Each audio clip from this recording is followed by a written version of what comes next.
Mabuhay! Good morning, good afternoon, and good evening, FMA Nation, wherever you are in the world right now. I'm Marya Dela Torre from the Philippines, and welcome to the fifth episode of This Side of the Plate, brought to you by FMA Connects. This Side of the Blade is a video podcast dedicated to Filipino martial arts from a woman's perspective. This Side of the Blade is a resource for inspiration, guidance, and connection for its viewers. We're here to offer a platform of discussions that resonate with men and, of course, women of the FMA, Nation of the Law.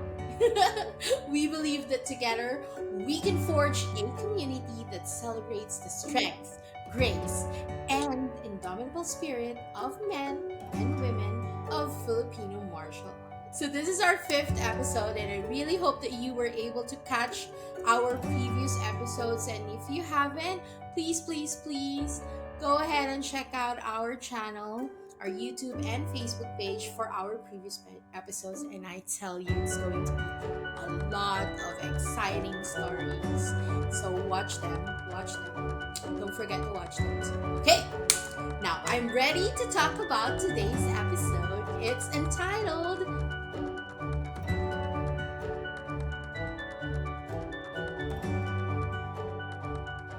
We're going to talk about some exciting stories with our guests and how they grow into their martial arts community. Okay, so without further ado, let me just call my sisters in FMA. Let's start off with Jackie Bradbury. Hi. I am a middle-aged modern arnesadora. I started training 15 years ago in modern arnis. I've since then cross-trained a bit in Komaton, so the style we do at our school that we own here in Kansas City, Missouri, USA, is Kinder Protective Arts, and we teach a blend of modern arnis and Komaton that we call Presses Arnis in homage to the Presses family and the Presses brothers in particular.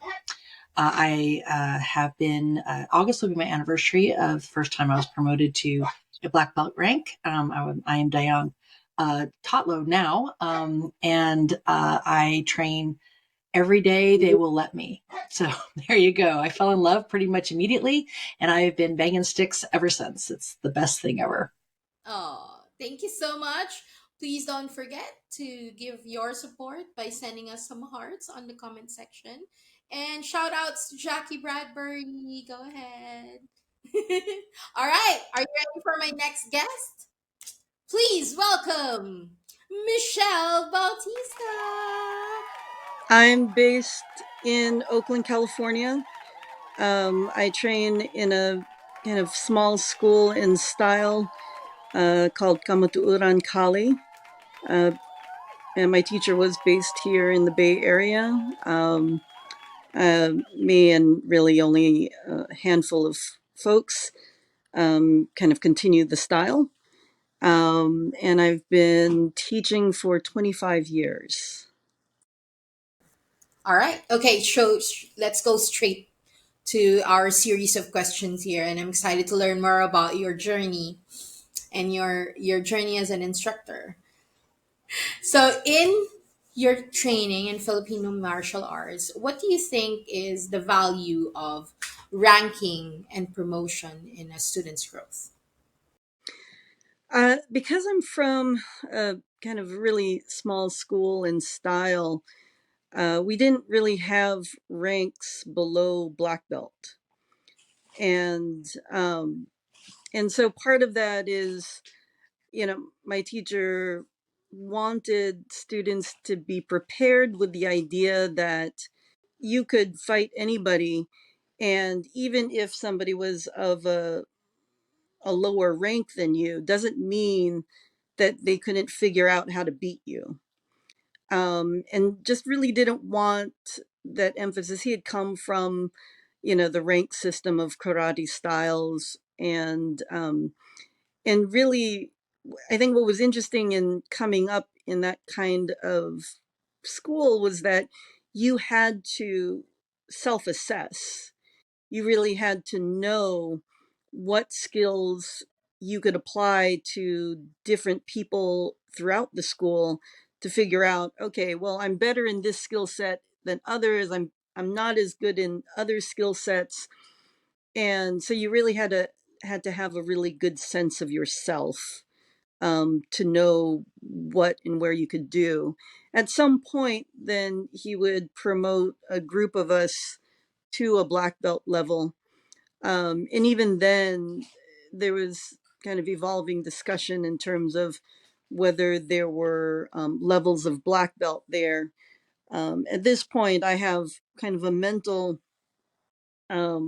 idea in terms of how I perceive the different levels of black belt. So really, there's only different levels of black belt, and everything below that, there isn't a rank.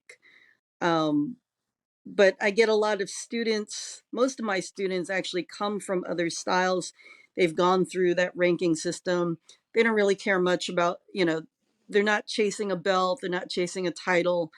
And so rank, for many of the students that come to me, don't really matter to them as much anymore. Mm, I see. Okay, that's interesting. Black belts or nothing.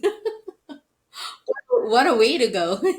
Okay, so I'm gonna go to Jackie and ask her the same question. In your experience, what is the value of ranking and promotion, and how does it contribute to a student's growth?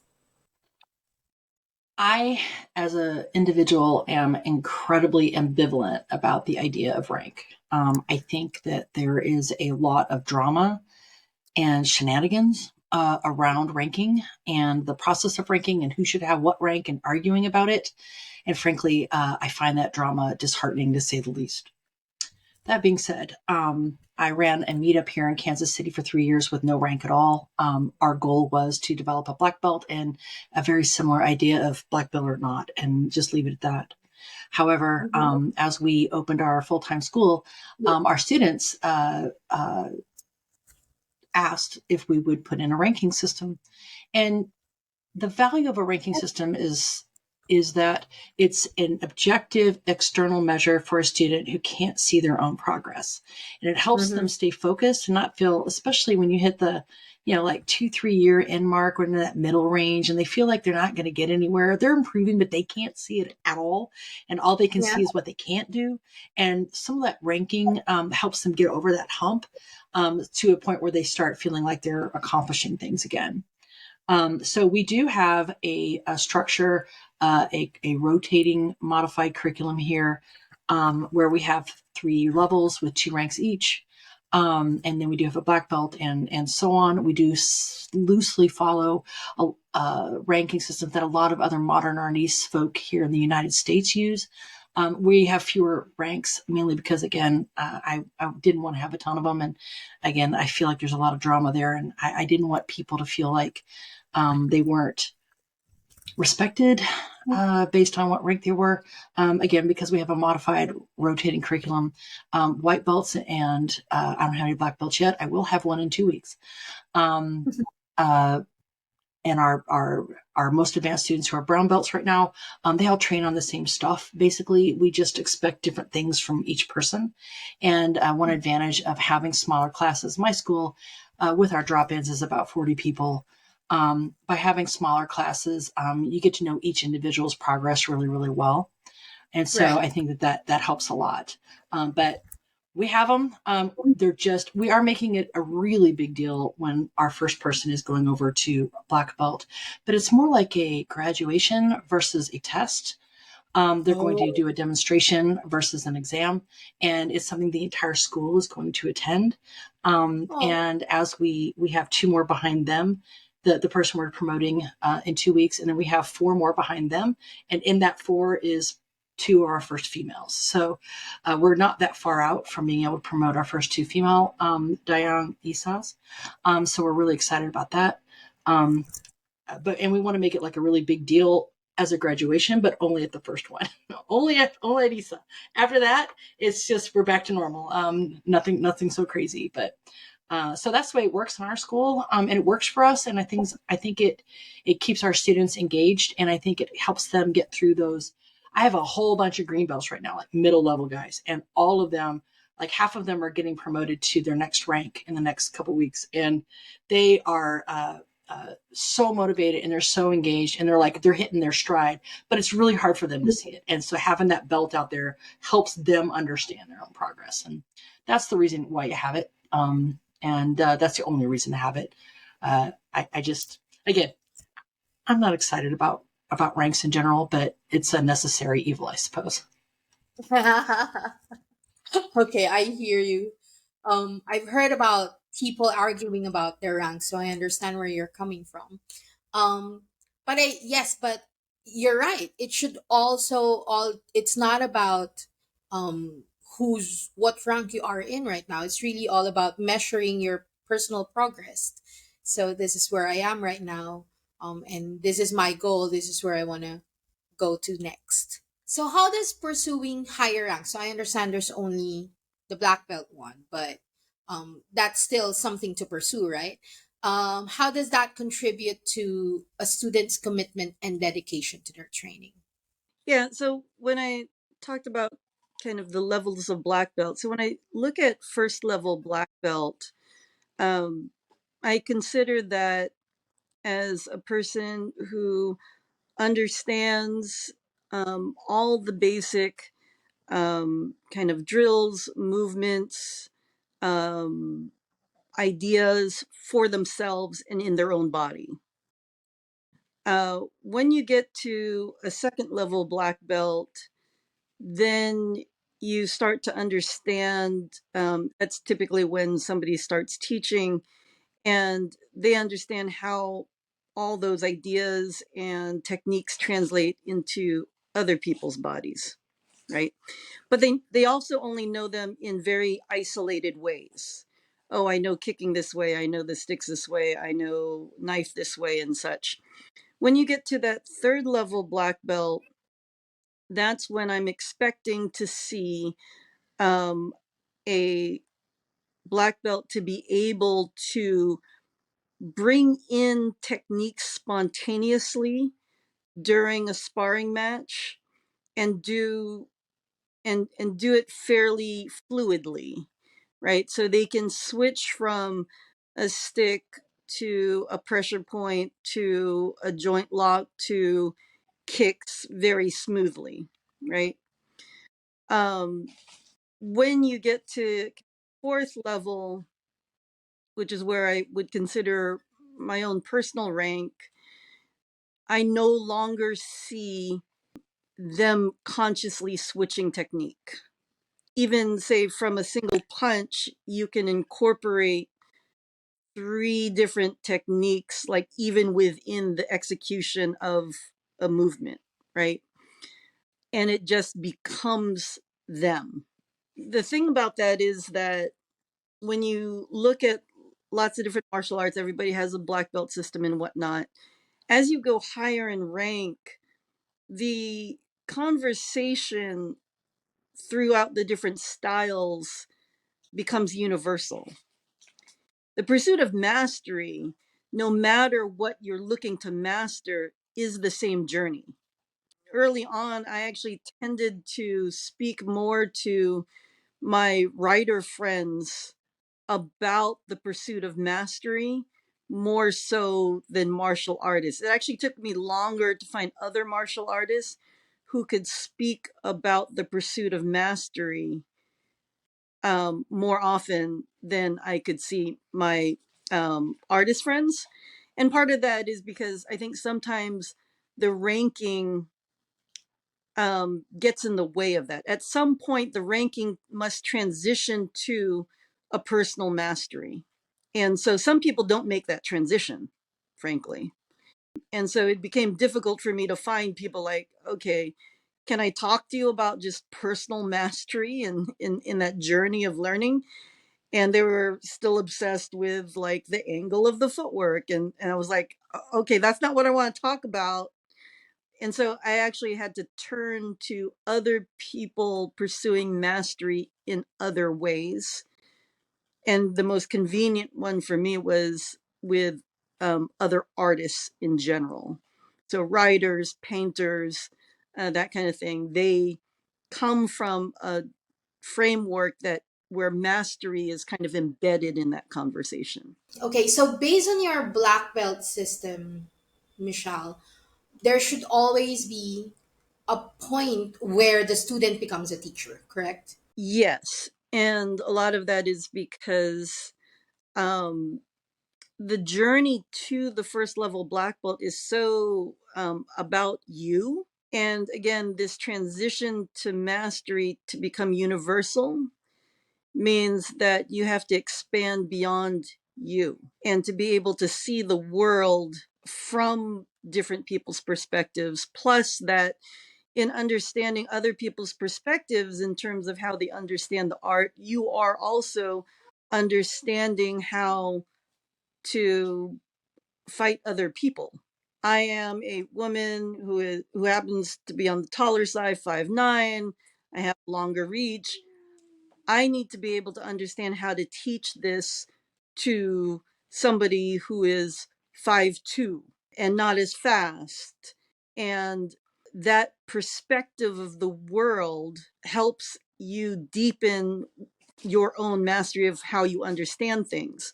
So for me as a teacher, my ultimate goal is to look at the diversity of my student body. If the students coming to me at this point look exactly like me, I know I'm doing something wrong, in the sense that I am not evoking an energy that, one, welcomes everybody, and two, not able to give a diverse group of students and people what they need. And so the greater diversity of my student body, the more that challenges me to deepen and understand my own art, because I'm going to have more people who are going to challenge what I say. And I actually encourage that challenging of those ideas. I learned so much from that little conversation alone about finding your mastery within yourself. And I like how it was ranked that way. That you start with being a student and then you become a teacher and then you master the art. It's interesting. I think Michelle and I share very similar beliefs and approaches. Okay. I wonder if that's inherent to the FMAs or if it's just coincidence. But um, Mm-hmm. I've I have a lot of friends who train a lot of other martial arts, and I would say one of the things that makes us unique, at least in my style and my lineage, is that we don't insist when someone comes to us and is trained in something else, and it doesn't really matter what it was, another FMA, karate, taekwondo, we don't care, jiu-jitsu, boxing, Muay Thai. I've got a couple of students who were NCAA wrestlers. And no matter what they come from, we believe very strongly that you should integrate what you already know into what we're teaching you. We don't demand that you forget what you already know. Modern artist in particular is known in North America as being art within your art. The idea is that it's a way to enhance what you already know versus something that replaces what you already know. However, we do teach it as a standalone art. So we tend to be kind of on the opposite side where we want you to learn all of the very deep understanding of the blend of modern and Comiton we teach. But at the same token, I still expect my wrestlers to have a wrestler's mentality. I expect my Taekwondo guys, they want to throw in a high kick, go for it. You can do that. That's awesome. Let's So combine. yeah, and so just like Michelle, each one of our students is unique in their own personal strengths, weaknesses, and journey. It's funny, Michelle, you picked 5'2". I am 5'2", so it's like, yeah, let's fight. Um, Perfect. Everybody's taller than me, so I'm used to that. Yeah. So, so how does it keep them motivated? Again, part of this, because our school is young and our ranks are young, we're kind of discovering that as we go. However, we do have a plan for moving forward past the first level of black belt.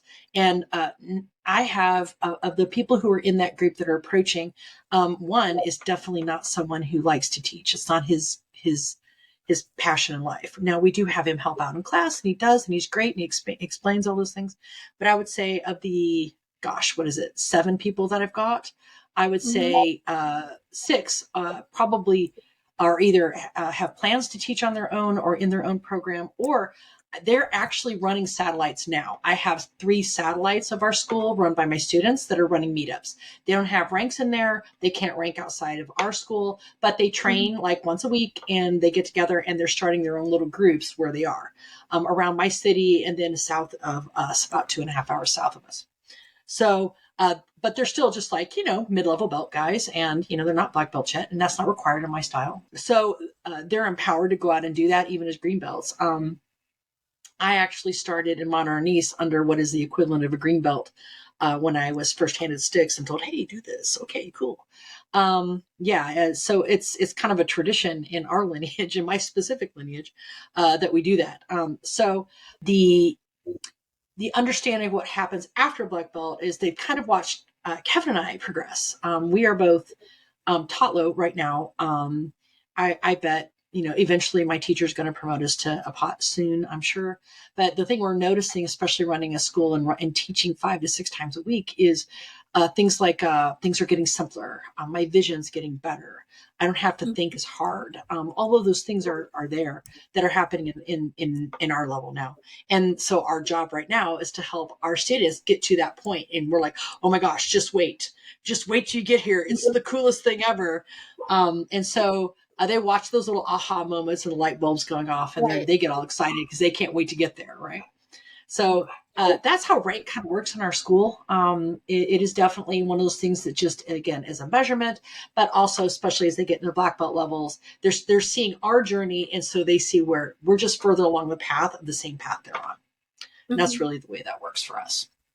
For both of you, have you had an experience with a student where they just didn't want to, they don't want to teach, they just want to learn the art for themselves? Does that I have happen, two. Jack? I have 2 active ones right now. One who won't even take rank. He doesn't want Mm, rank. He's just there to learn. He is our oldest student. He is in his okay. 70s. He has done all of that rank stuff. He doesn't care about it. He's just there to learn. He's in his second year training with us, and that's what he wants to do. And it's all good. He doesn't have to.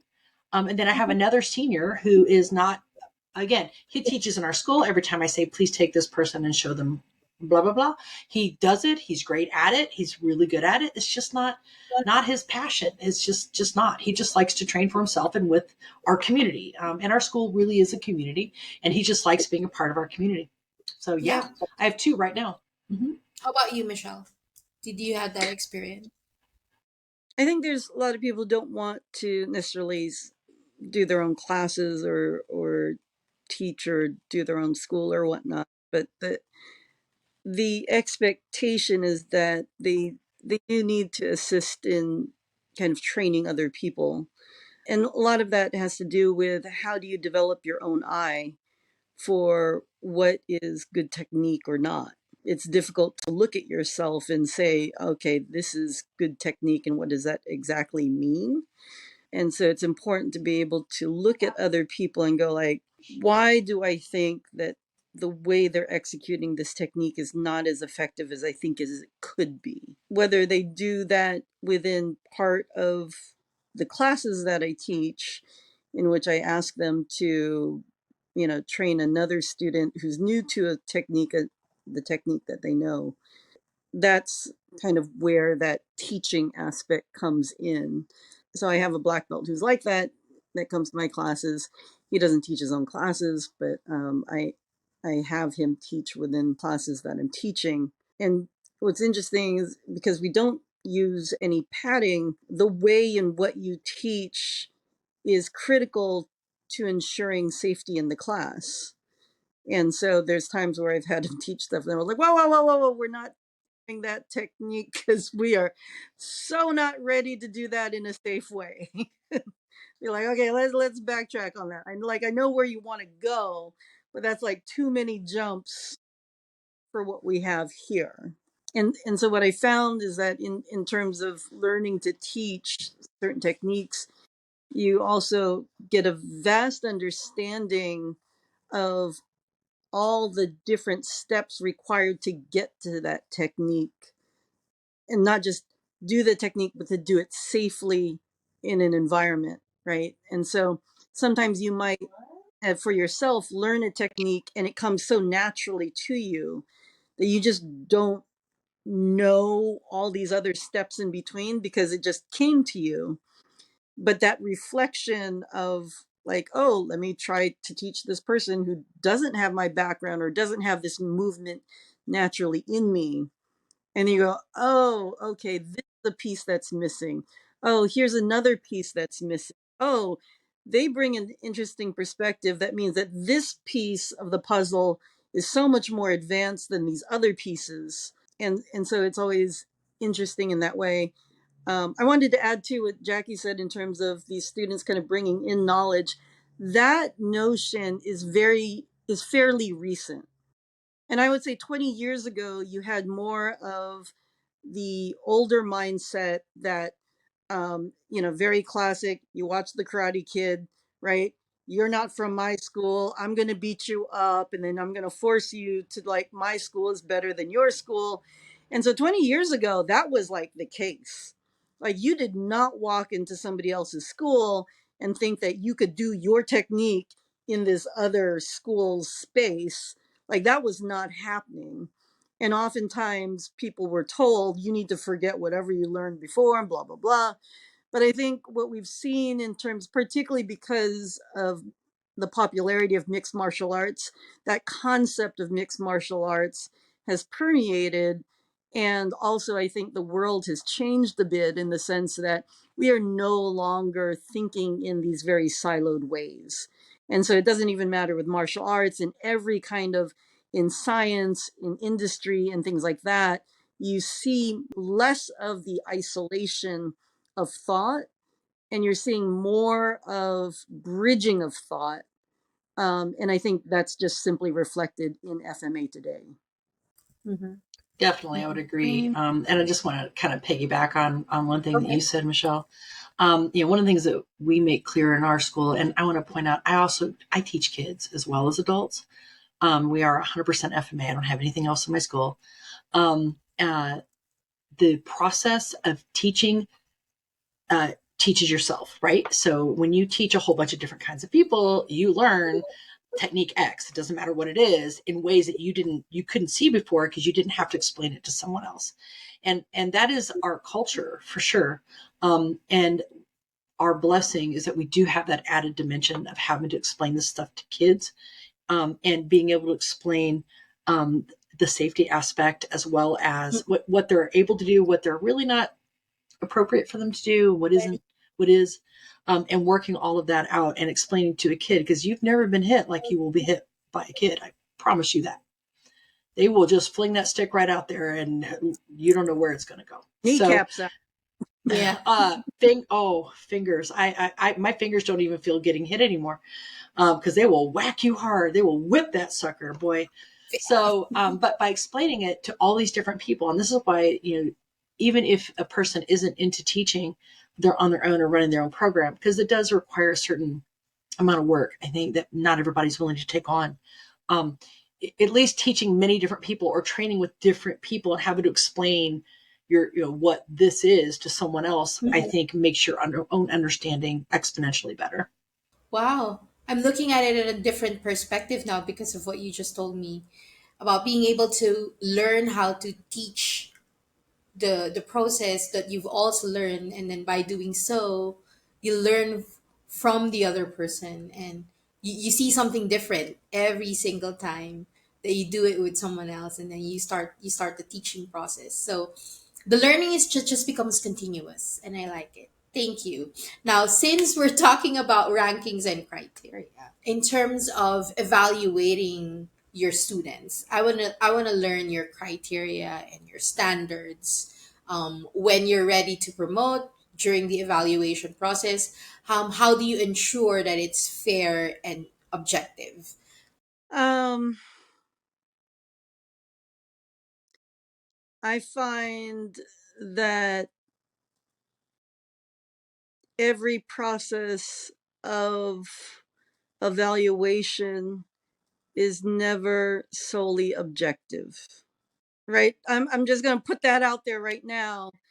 Um, outside of martial arts, I've been a manager in IT for 20 years and have had to do 360 evaluations, continuously, right? You have to understand you're going to go in with a certain bias. Mhm. Now, what can be fair is that you have to be clear at the goals and outcomes of the evaluation, Mhm. because the evaluation is not a one and done. It is a um, kind of a moment in time, a picture as you were in terms of that person's personal goals and journey. Um, and so it's really because we're terrible at really assessing a single point in time. We're horrible at it as humans, just terrible. Like, you know, parents do it all the time. You turn around, your kid's really a middle schooler, but you still treat them like they're six because in your mind, they're still six. So true. And even when, I'm 40, my dad is still going to treat me like, you know, I'm a teenager sometimes, depending on the situation. So Yeah. it's really about kind of allowing everyone, the instructor, the student, to really understand, okay, where were you yesterday? Where are you today? Where do you want to go? Um, and so the going from like nothing to black belt is to say, hey, um, it's not about learning drills anymore. It's not Mhm. about, um, you know, um, it's not about me telling you exactly what you need to do anymore. It's not about techniques that are like, okay, you do this, then you do that, then you do this. Like it, it's essentially saying, hey, you get to write your own story now. Mm. I've given you the words, I've given you the vocabulary, I've shown you examples of things you could write, and now you have to write the rest of the page. And that's that kind of breaking point there between kind of the student and that black belt level. I have to admit, I still go to classes and things I want to learn simply because I find it relaxing to not be teaching something all the time. I Mhm. just want somebody to tell me what to do and I just want to do it, Yeah. like I just I don't want want to to be a do student it, today. right. And I can't really do that in martial arts so much anymore. So I got to do it in other things. Field. Um, Okay. I like what you said about getting that rank and then having that responsibility. It's like once you get it, there's always a responsibility on your shoulder when you get that rank too, because it's not just about yourself. It becomes something else now. You're on the next journey now. and many people will say that black belt is not the end, it's the beginning, right? Mm, mm, mm. I like that. How about you, Jackie? Tell me Uh, about fairness and objective in your assessment process. Honestly, I can't agree with Michelle more. I think we have a similar environment. There is always a subjective element. It doesn't mean, I think we mistake fair treatment for identical equal treatment. And that's not the same thing. Each Okay. person is on their own journey. Each Mm-hmm. person has their own strengths and weaknesses. And no matter the rank, and it doesn't matter what rank it is, that moment where you toss that new belt at them or you give them that new certificate or whatever, that doesn't represent, okay, now you are a very different person than you were yesterday when you were wearing that other color, right? It's a spectrum. It's a continuum of progress over time. The use of ranks is just a way to mark points on the road, but the road keeps going.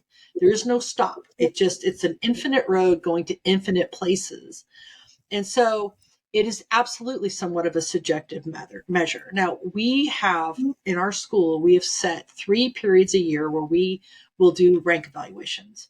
And leading up to those rank evaluations, we will say who in the school is eligible to be promoted.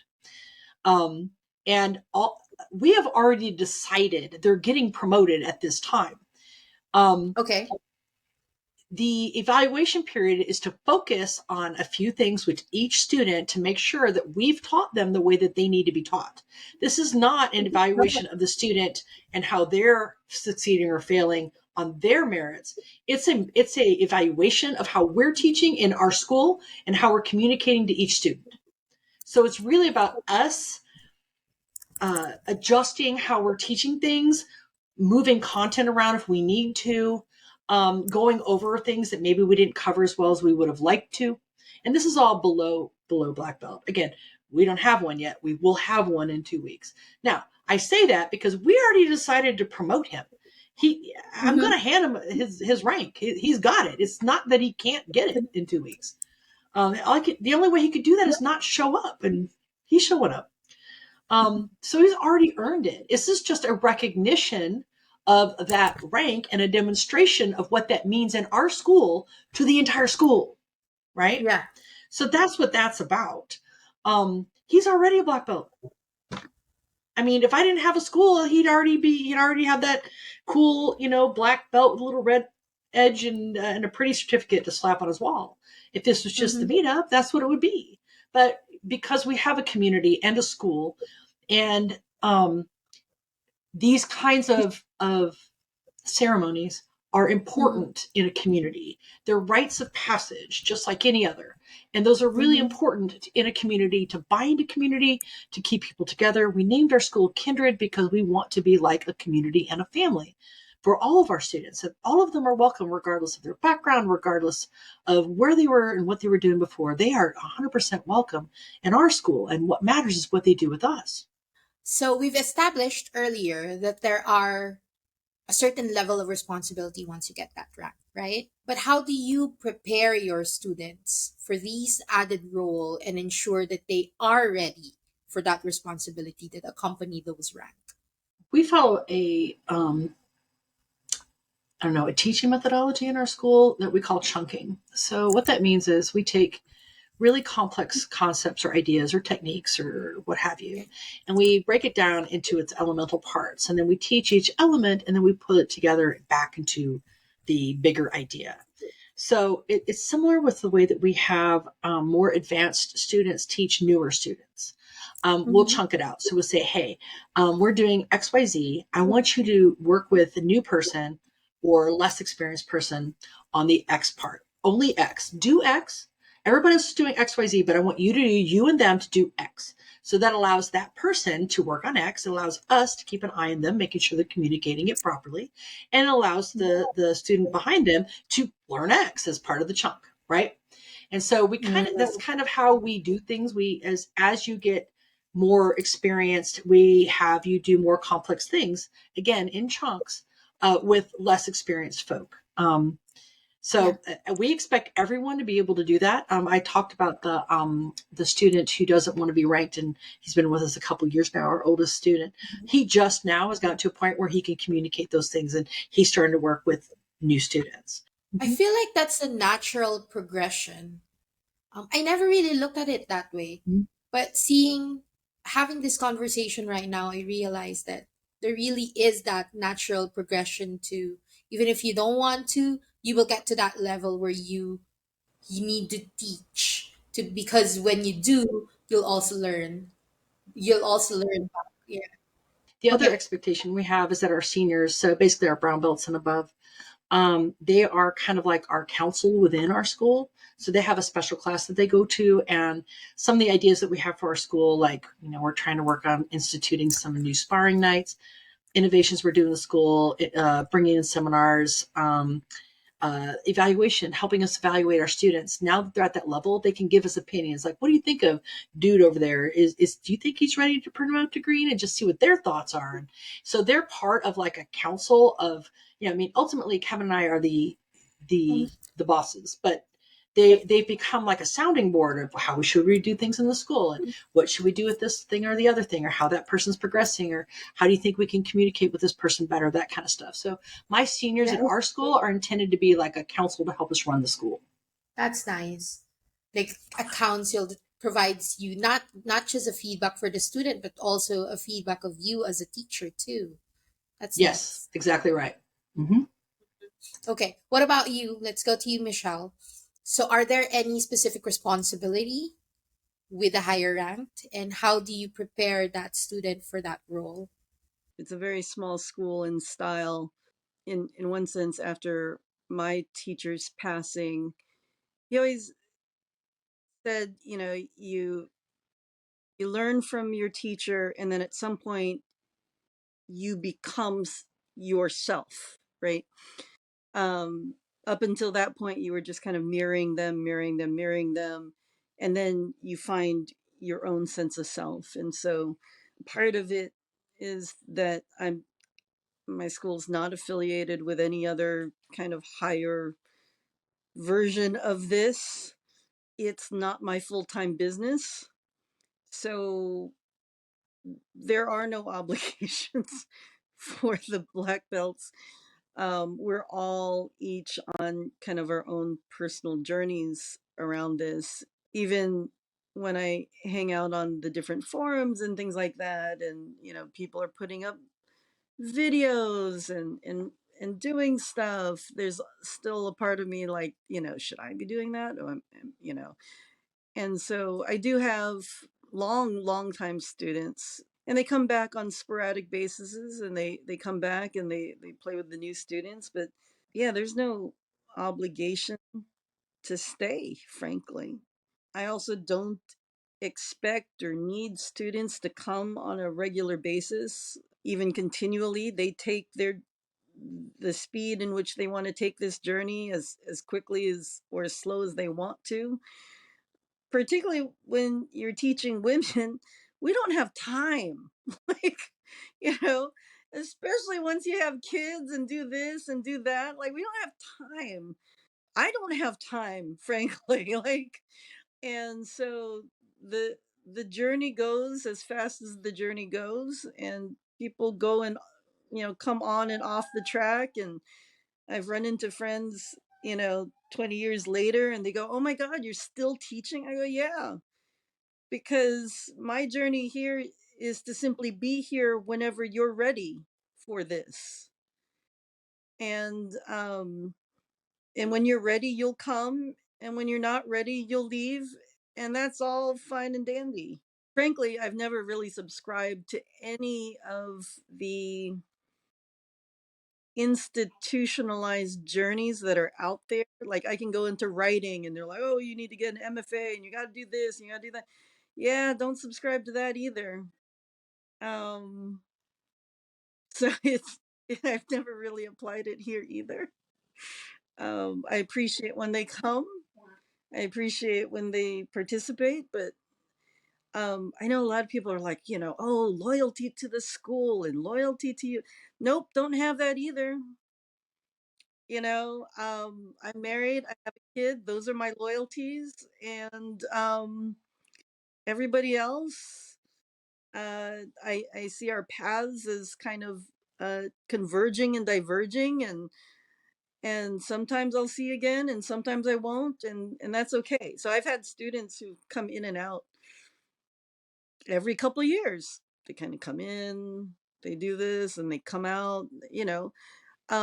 What I hope is that many of the concepts and ideas that we practice and train in the school do apply to everyday life. And so my ultimate goal of teaching this school is not to produce more fighters, um, even certain levels of self-defense or whatnot. It's to allow to give people the tools to live a better life. And so many of the ideas that we talk about in terms of like kapwa, and how are you of your opponent and of you, right, and things like that. One time I had a whole class, and all of it just talked about office politics, and we use that as like, and we use the same concepts of like multiple attack and flow and striking and evasion. And man, that was the best class. And I have students who've taught like, business leadership courses, and we'll talk about these ideas in martial arts in that context as well. It's very common in which you hear business folks reading like Book of Five Rings, for example, and all these kind of martial arts concepts. So, the idea of flow and energy and timing and all that, like that applies everywhere in your life. So, you know, people come, they get what they need, and all of them are, all of the students I've ever had, very accomplished people in their own rights in their own areas, and um I can see the Kali in their pursuit of their specific mastery, right? And we're not looking to master one thing, we're looking to master life. Whew. I learned so much from you, Michelle, just that insight that you provided. So people come to you and you just basically give people a tool. You give them an opportunity to live a better life through Kali, through their training with you. So it's really all about having a personal journey with Kali and how you're going to apply that in your life, I in your almost always know when something happened in one of my students' life because they come back. And I go, oh, you're coming back to get reset. Okay. Like they come back to like, they get divorced, something happens, they move. So I always know it. They come back and I go, what happened recently that you're There's here again? And they come back as a way to reground themselves. right. And they go, yes, now I remember. And Mm-hmm. then maybe that's the only touch point they need. And they say, oh, I'll be back. They're not. And that's fine. I don't care. Like, I don't, I'm not like, gonna guilt them into like not showing up, whatever. Again, it's not my livelihood, Mm-hmm. but it is my life's practice. Yes, And it's your passion. so, and I like keeping that separate for myself Mm-hmm. because making it my living obligates me in ways that I cannot pursue this martial art. Mm-hmm. Your mortgage does that to you. So How do you ensure that promotions in your school reflect a true measure of the student's skills and abilities? I understand that earlier you mentioned about the evaluation happening before the actual promotion, but how do you measure it rather than just their time spent training or seniority within the community? every once in a while, I'll do days in which um, I'll take one of the advanced students, and I used to call it, my teacher used to do this all the time. I called it personally the gauntlet. And the gauntlet was you're going to go and you're going to spar everybody. And you had to go out there, you would spar everybody in kind of the basic setup of sparring that we have, like with single stick or whatever. And then he would go, okay, you pick up this weapon, the other person picks up the other weapon. And you didn't know what weapon you were going to ask to do. You didn't know what weapon the other person was going to have. And you just had to pick up the weapon and go. And you never, usually, if you're doing it like, oh, you go in for one and you step out. No, you were in it for all of them. You were going to go out there and you'd switch what you, okay, we're going to double stick, okay, going to staff, okay, the other person's going to pick up a sword, all right, we just keep on going. And so and by this time a student will have developed their own sense of self. And they know what they can and can't do. And they know what um, what they what they can execute on, right? And so again, what you're looking for, because it's the first black belt, is okay. They those drills, those movements, those concepts, you can see them come naturally out of them for their ability in terms of sparring, and you go, okay, they're here, right? And so because we don't do the ones below black belt, students have time to develop that sense of self and that sense of, like, if you're here or not. Now, if somebody's in my school who's so arrogant that they think they're there, well, then it's my job to spar them and show them exactly where they are, right? And I've had a few, as a woman, I've had a few guys come in my class thinking that they can go do that. And yeah, and they're not going to do that in my class. And so, the other higher ups will see that, and everybody sees it, right? Everybody sees that.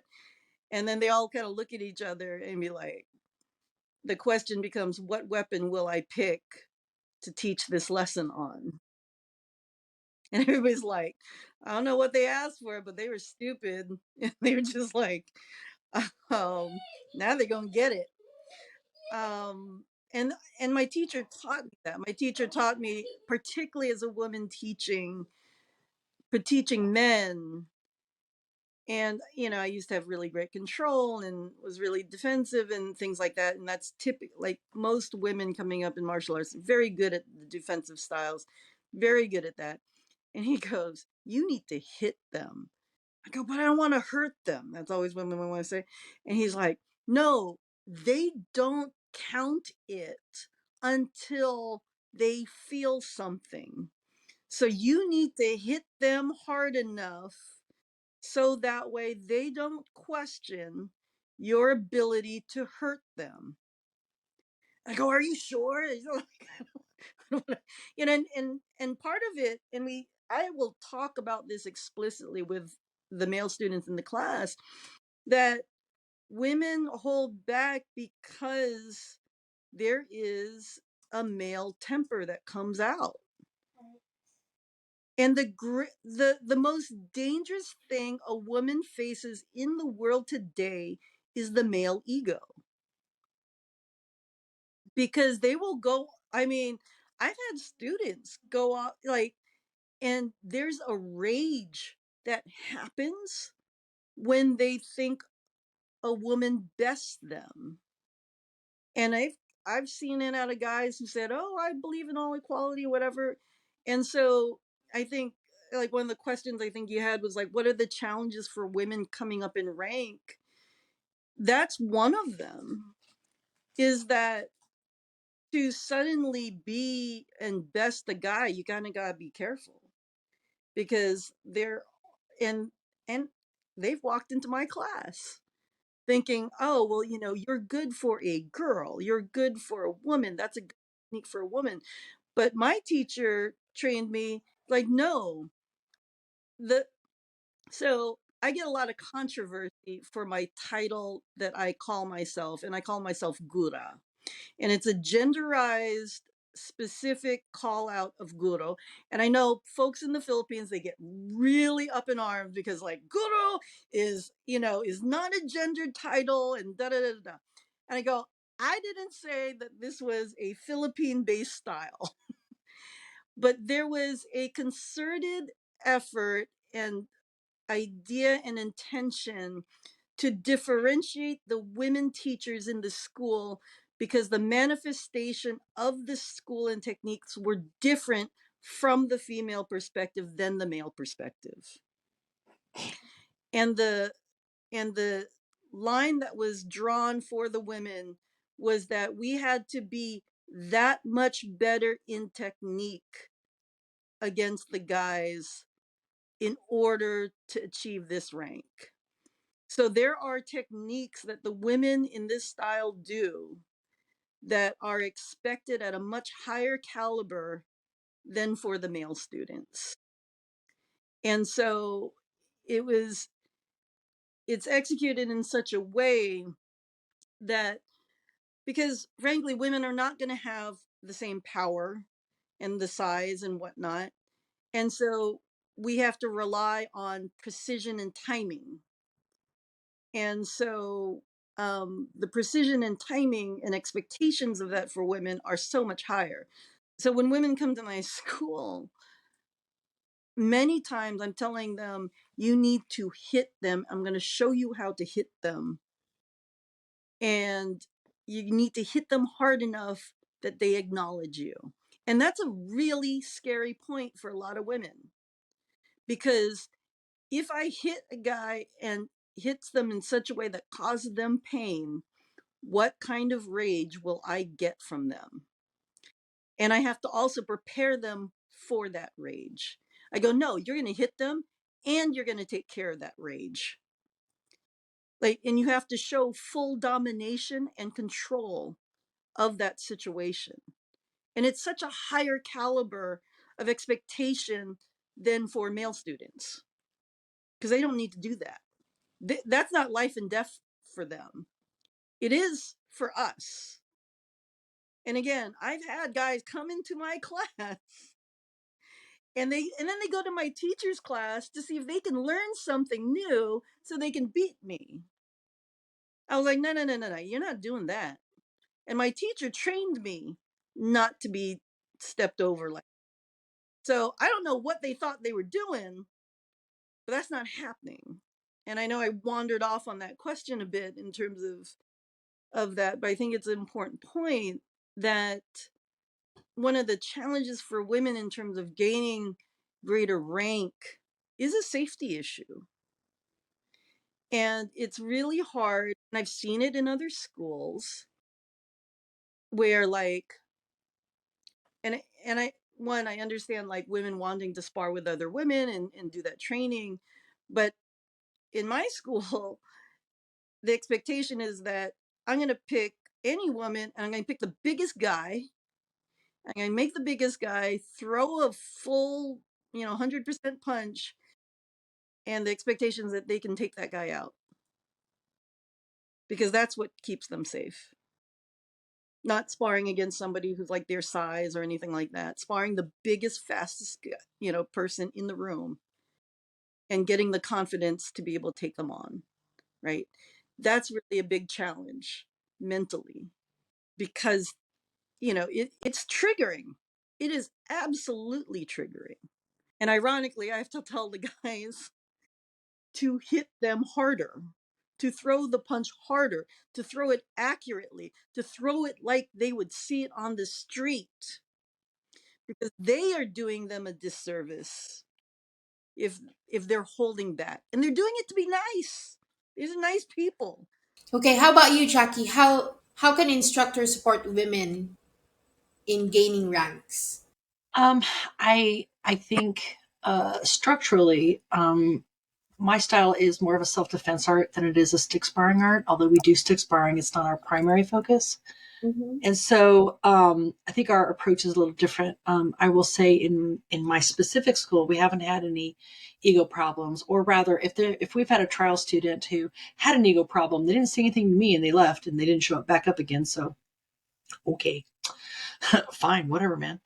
But some of the things that Michelle's describing, we hit that as well, especially with things like, women, you have to trust yourself to learn how to block and to block with force. And here's the technique. It's not muscle, it's technique. And here's how you do it. And to teach their male partners that they're not doing them any favors by aiming over their head or coming too light or not putting the punch or the strike where it would be if you meant it. That's what the phrase we use, if you meant it, right? So we struggle with those exact same things. Luckily, we have a community of pretty teachable dudes, and they're doing a really good job as they come up the ladder of also learning how to put it properly, knowing where to strike properly, strike with the appropriate power, um, all of those issues it takes to build up every student, not just women, but every student to know to trust themselves that I can block this and not get hit in the face, or I can hit that guy and that guy knows how to block. My partner knows how to block, so I'm not going to hurt him, right? All of those things is a kind of a trust thing you build over time, and I think that's needed for everyone. For women in particular, however, it is a bigger hurdle because we're not trained to be that way. We're not trained to think Yep. that way. For women, it's about trusting themselves and learning that they can hit people and mean it and not be bad and not look at themselves, because women are socialized, especially in the United States, to be polite, to doubt their inner gut instincts about something's wrong or something is unjust and that they deserve to stand up for themselves. And so we try to make our school an environment where they learn that, for both inside our school and in their daily life. So that's something that's really important to us. However, I think one of the biggest hurdles we have as a community, is really kind of a bigger problem in the wider martial arts community. We just don't have enough women training. And I think if there were more of us, I think that female instructors and female higher ranks would be less of a rarity. And I think it's just because we're rare. There's not many of us. And I think it's because there's so few of us. And I think, and I don't know the answer. If I knew the answer, I would have a floor full of women, and I don't know the answer. But whatever that answer is, we have to address such fears that women have, such as, I'm going to get hurt, and I have to explain that. Because when a woman gets a black eye, we have to explain it. Nobody's going to go, oh, yeah, you had a training accident. Nobody assumes that with us. We have to explain it to everybody around us, mostly because people have good intentions. But I just don't want to have that conversation with everybody. Yeah, That's I mean, a I problem. used to have, train, you have bruises all up and down your arm, and then people would be like, "Is your boyfriend hitting you?" I'm like, Oh "No, no. I don't have a boyfriend, and if he hit me, he'd be getting more than this." Like, We are training in the just use of violence. And we need to stop demonizing violence by itself as being a bad thing for women. And it's a neutral thing. It's a tool. It can be used for good things and bad things. We are learning to use it for good things, to protect ourselves, to protect our loved ones. And there's nothing wrong with that. Most people are afraid of violence because they think violence is bad. Not all violence is bad. Good violence frees slaves. Good violence fights tyranny. Good violence protects families and homes. Unfortunately, there are bad guys who are going to engage in violence whether we like it or not. No amount of telling them that it's bad is going to change them. So, we all of those hurdles we need to overcome. And so if we can do that, I think as a community, we can bring in more women training, we can bring in more women teaching. And I think that the whole dynamic will change to, a female teacher is just as acceptable for male students as it is for female students. 25 years ago, I would go to a Filipino martial arts event, and there'd be a handful of women, and most of the women that were there were like the son, they were the daughters of the teacher or whatever, and I was like the only one who was not like the girlfriend daughter of somebody there. And then I would go to a women's martial arts event of all these different kinds, and there were no Filipino martial artists at the. And so 25 years ago, I was like a big freaking unicorn, everywhere I went. That is dramatically changing, and I know it feels like there's not enough of us out there, but there are. There's me there, and it's weird. I go around and people are like, "I know you," and I'm like, "I don't know you. I'm not out there, but I've been out here for so long. People have heard of me, and there are other women. There's a handful of other women. I remember there was like one woman in Toronto, and she'd been training for 25 years. And so, when we had that one question on FMA Connects, like, what is our contribution to, Filipino martial arts, is our longevity. That there are now women here who have been doing it for 2 decades, and so many more women teachers going out there and not just teaching within the styles that they're in, but also developing their own style that's very women centric. Like it it's huge now. Like it it doesn't, I know that for folks that are like relatively new to this space, it doesn't feel like a lot because yeah, there's a lot of bros and dudes out there. Um but there are so much more than ever before that I've seen in the 20 years, right? And I remember when I first started, I had this weird like kind of daydream, and it was like, and I saw like a ridge of a hill, and that I knew that these women would be coming my way to find me, and I just needed to be around. I just needed to keep going and do stuff, and who cares if I had like only a handful of students here and there. But there would be people that would find each other, and we just needed to stick around long enough to be found.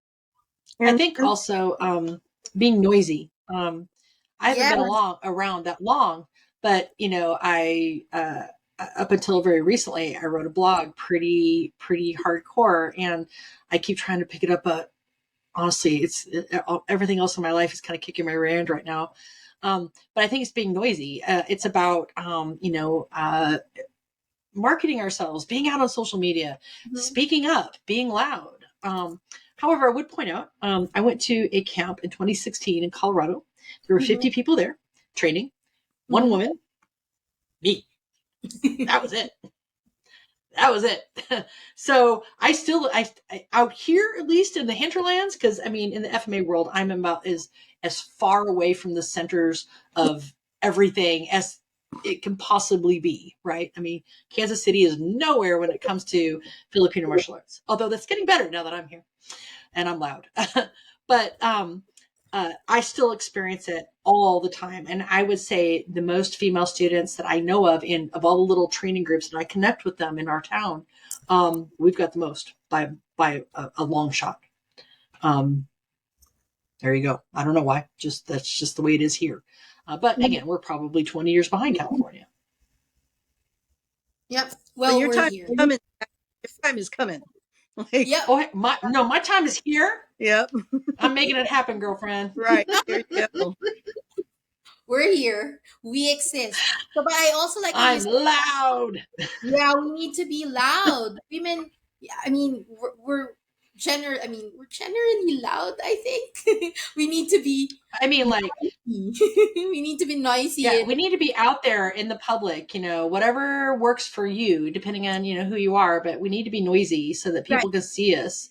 I think because, But I feel that way about FMAs in general. I think that we as a community as a whole don't do as good a job in terms of making ourselves known as Mhm. other martial arts styles do. And it frustrates me to no end. It frustrates me.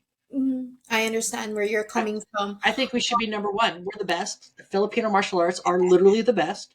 It is the most accessible.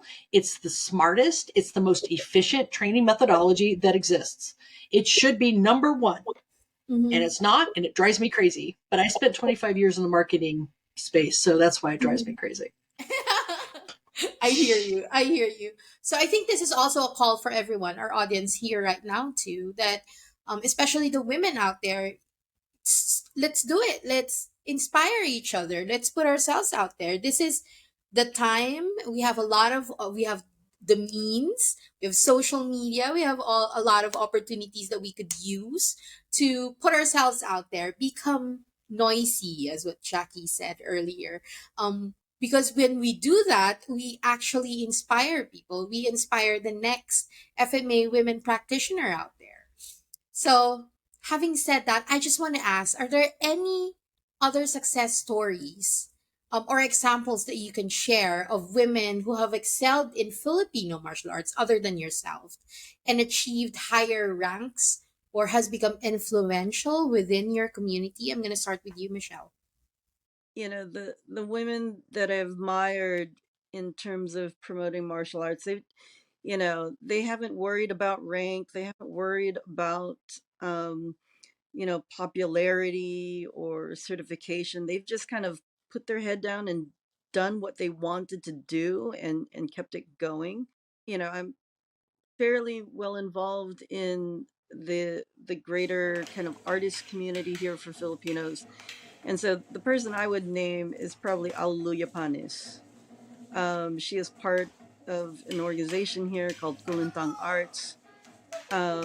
She's been she trained in various styles in schools, mostly based out of Stockton, California. She's based here in San Francisco. She's not teaching Filipino martial arts. She's not been doing that, but she's a dancer by training and has incorporated Filipino martial arts in many of the arts pieces that she's done. And so she actually has an upcoming show that really centers around Filipino martial arts. And I'll send the link over. And it's this ability to kind of expand, what Jackie says, oh, we need to be loud, but, you can't be loud amongst the choir of people who already are into it. And so I've always appreciated how she's brought the idea of Filipino martial arts out to a broader level, a broader audience. Um, and with that interpretation brought, again, we are an art. And so it certainly is something that can be incorporated with other arts. And so she's always done that. And she did, to be in San Francisco, to be in the arts community, she's just kind of plugged away and just, hustled. And every year, I mean, and a really not just fabulous leader in terms of Filipino martial arts, but just the arts and the Filipino community in general. Amazing. I want to meet her. I have the same journey. I actually started Filipino martial arts by playing drums. So I was using the Sinawali technique to play drums. That's kind of like on the same level with her. So I now she's an inspiration. I'm gonna look for her.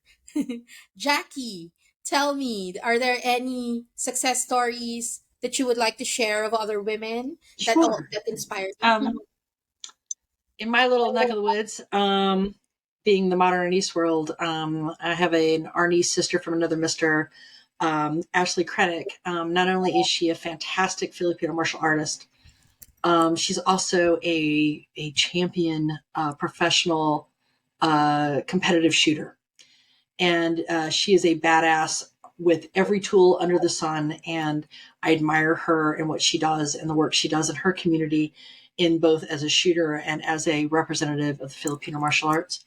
Um, she's someone she's like 20 years younger than me, but I look up to her as my older sister. She's amazing. I just Hmm. love her dearly. The other is, I live where we don't, I'm not Filipino. My Filipino students forgive me for it, and I appreciate that from them. And so I think the people that I'm really excited about now are my students. I have several women in my school who are Filipino, and they're connecting with their Filipino heritage, because most of them are second generation immigrants. Their parents came over, and they're kind of getting connected with the larger cultural aspects of the diaspora. And I'm excited to be a part of that puzzle to help them make those connections. It's really a privilege and an honor, and something that we take very seriously in our school. About 40% of our students are Filipino, and we are trying to grow within the Filipino community, so that we can um, kind of bring forward this tradition to our local community here in Kansas City. Yeah. Oh, so the moment that you pick up that stick, it's not just about yourself. It's about carrying that culture within you too. And Yeah, that's I very much, I'm not of that culture, and I know that, and I respect everyone around me who is in that culture from a variety of places, because you know that the Philippines is not a monolith by any stretch of the imagination. And so I am blessed to have people from all over the Philippines in our school, and either they are or their parents are. And it's a really wonderful opportunity that I have to learn and connect with folk from that part of the world Oh, that thank has meant you. so much to me and has done so much for me and my family. It's like full circle. I feel the Absolutely. closing of the circle. Yeah. So I'm gonna go back to you, Michelle. In your opinion, what is the future outlook for women in Filipino martial arts? How do you envision their role and our contributions in evolving within the art? I think women drive, I think, some of the greatest creativity in the Filipino martial arts in particular. And I think it's because, um, we women traditionally both uphold tradition as well as create new tradition. Like we are the bearers of tradition, right? Mhm. Um, it's traditionally been our role to raise the next generation and what that means. Um, and so I think what I see that's really interesting is seeing more and more women having their own schools, and consequently, in that, evolving their respective styles in a way that is much more inclusive. And so, women being out there as instructors, as owners of their own schools and such, are kind of continually changing the dialogue of what is Filipino martial arts tradition, which is really exciting, really. And also bringing in kind of more historical um, uh, references to the role of women. So a lot of the work around Babaylan and Hilot and things like that, and that intersection with martial arts. I really like what Kristen Cabildo is doing over on the East Coast, as she's evolving her style that's very centered on women, um, and and also looking at kind of the traditional roles that Mhm. women had in areas of martial arts style like healing, that were very much centered around women, and bringing that back into styles. So while I've been kind of sitting here doing my own thing, I have been watching the space for a long time. So I am quite fascinated by where women have been taking not only the institutionalized styles and schools that are out there, but also in the way that they're innovating upon that. And so I'm excited for the next generation and the current generation that is currently paving that way. Yeah. It's all about paving the way for the next generation, and there's a lot of improvement now, and we owe that to our the people that were there before us. So thank you. This is such an honor, and it's also such an honor to speak to you too.